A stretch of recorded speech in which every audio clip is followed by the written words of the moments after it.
Clear కట్గానైతే మా friend Srikanth ఉన్నాడు. And ఈ వెంచర్కు సంబంధించిన డెవలప్మెంట్స్ మొత్తం కూడా శ్రీకాంత్ చూసుకుంటాడు. అండ్ దీనికి సంబంధించిన ఏరియా పరంగా కానీ అండ్ ఈ వెంచర్కి సంబంధించి కానీ ఈ మొత్తం కూడా చాలా అవగాహన ఉంది. ఒక రియల్ ఎస్టేట్ రంగంలో కూడా చూసుకున్నట్లయితే మనకు ఆల్మోస్ట్ ఒక 10 years నుంచి అద్భుతమైన అనుభవం ఉంది. అండ్ ఎక్కడ ఎలా కొనాలనేది కూడా మనకు శ్రీకాంత్ నోటి వెంటనైతే విందాం. ఎలా కొనాలి ఏంది అసలు ఈ సైజెస్ అనేది కూడా క్లియర్గానైతే విందాం. చెప్పండి శ్రీకాంత్, దీనికి సంబంధించి అయితే నేను వచ్చేటప్పుడు కానీ సో అండ్ సో అయితే ఫస్ట్ అయితే మనం ఈ వెంచర్ డెవలప్మెంట్స్ గురించి అయితే మాట్లాడుకుందాం. దీని తర్వాత కూడా డెవలప్మెంట్స్ ఎలా ఉన్నాయి, ఈ చుట్టుపక్కల ఈ వెంచర్ నుంచి వెళ్ళి మనం డిస్టెన్స్లో చూసుకుంటే కూడా ఏం కంపెనీస్ వస్తున్నాయి.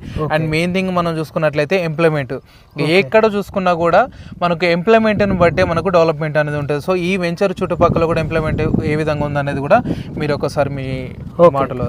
ఓకే, ముందుగా మనం ఇప్పుడు ప్రజెంట్ మనం లొకేషన్ వచ్చేసి ఇది కర్తాల్ టౌన్ శ్రీశైలం హైవేకు ఎగ్జాక్ట్లీ 1.5 kilometer రేడియస్లో ఈ సైట్ ఉంటుంది. ఈ సైట్ పేరు వచ్చేసి నేచర్ సిటీ. ఇది ఒక గేటెడ్ కమ్యూనిటీ ప్రీమియం ప్రాజెక్టు. ఇది 8 acres ప్రాజెక్టు. ఇందులో 109 plots ఉంటాయి.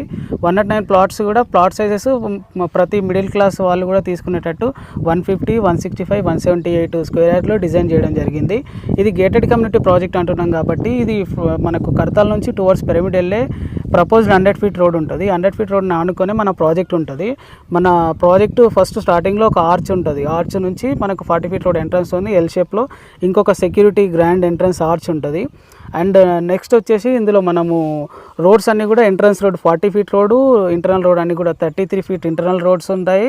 అండ్ ఇందులో వచ్చేసి మనకు as per the DTCP norms ప్రకారం 10% ల్యాండ్ ఏదైతే ఉంటుందో దాన్ని కూడా మేము ఒక ప్రీమియంగా డెవలప్మెంట్ చేస్తున్నాము. దాంట్లో భాగంగా దాన్ని ఒక 3 different కేటగిరీగా డివైడ్ చేసుకుంటూ ఒక దాంట్లో ఏమో common park with yoga centre and walking track చేస్తున్నాము. అండ్ ఇంకొకటి చిల్డ్రన్ ప్లే ఏరియా. ఇప్పుడు చిన్నపిల్లలకు రీక్రియేషన్ ఇవన్నీ ఉండాలి కాబట్టి ఈ గేమ్స్కి సంబంధించి కూడా చిల్డ్రన్ ప్లే ఏరియాని కూడా మంచి డెవలప్మెంట్ చేస్తున్నాము. ఇప్పుడు ఓకే శ్రీకాంత్, అయితే ఈ కడతాలో ఈ ఏరియాలో మొత్తం మనం చూసుకున్నట్లయితే కూడా చాలా వరకు అయితే బఫర్ జోన్ అనేది ఉంది. అండ్ మనకు R1 జోను అంటే మనకు రెసిడెన్షియల్ జోన్ ఓకే.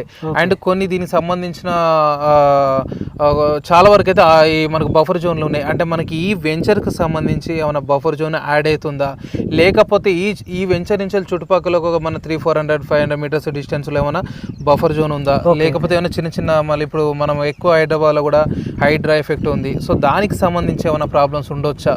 అబ్సల్యూట్లీ ఈ వెంచర్కి సంబంధించి అట్లాంటి డౌట్స్ ఏం లేవు. ఎందుకంటే ఈ వెంచర్ మనకు ఎగ్జాక్ట్లీ మనకు 1.5 kilometer రేడియస్లో అండ్ పట్టా పొలంలో ఈ వెంచర్ వేయడం జరిగింది. ఇది ఫుల్లీ R1 జోను. అండ్ మనకు చూసుకుంటే రేరా వచ్చింది అండ్ ఎల్పి నెంబర్ కూడా వచ్చింది. సో మనకు బ్యాంక్లో